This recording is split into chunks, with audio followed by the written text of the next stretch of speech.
Saltbush Bill on the Patriarchs, Banjo, Paterson, Andrew, Barton. Come all you little rouseabouts and climb upon my knee. Today, you see, is Christmas Day, and so it's up to me to give you some instruction like a kind of Christmas tale. So name your yarn, and off she goes. What, ampersand quo? Jonah and the whale? Ampersand quo? Well, whales is sheep I've never sure. I've never been to sea, so all them great leviathans is mysteries to me. But there's a tale the Bible tells I fully understand, about the time the patriarchs were settling on a land. Those patriarchs of olden time, when all is said and done, they lived the same as far out men on many a Queensland run, a lot of roving, droving men who drifted to and fro, the same we did out Queensland way a score of years ago. Now Isaac was a squatter man, and Jacob was his son, and when the boy grew up, you see, he wearied of a run. You know the way that boys grow up, there's some that stick at home, but any boy that's worth his salt will roll his swag and roam.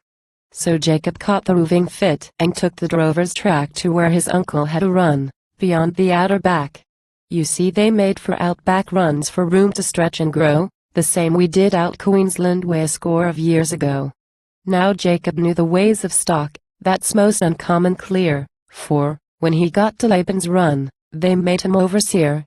He didn't ask £1 a week, but bargained for his pay to take the roan and strawberry calves, the same we'd take today. The Dunson blacks and quo.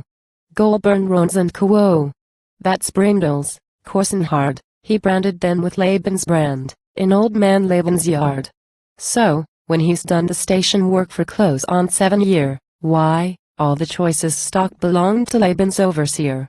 It's often so with overseers. I've seen the same thing done by many a Queensland overseer on many a Queensland run.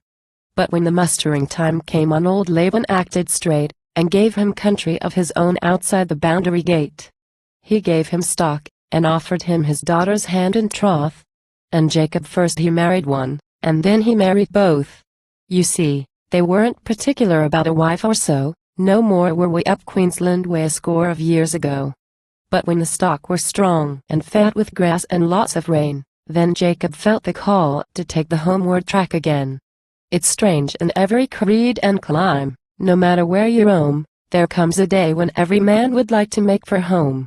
So off he set with sheep and goats, a mighty moving band, to battle down a dusty road along the overland. It's droving mixed up mobs like that makes men cut their throats. I've traveled rams, which Lord forget, but never traveled goats.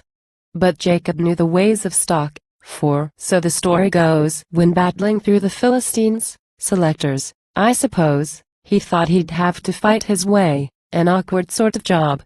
So what did old man Jacob do? Of course, he split the mob. He sent the strong stock on ahead to battle out the way. He couldn't hurry lambing news, no more you could today, and down the road from run to run, his hand gainst every hand, he moved that mighty mob of stock across the overland. The thing is made so clear and plain, so solid in and out, there isn't any room at all for any kind of doubt. It's just a plain straightforward tale, a tale that lets you know the way they lived in Palestine 3,000 years ago.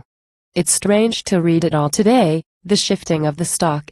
You'd think you see the caravans that loaf behind the flock, the little donkeys and the mules, the sheep that slowly spread, and maybe Dan or Naphtali a riding on ahead.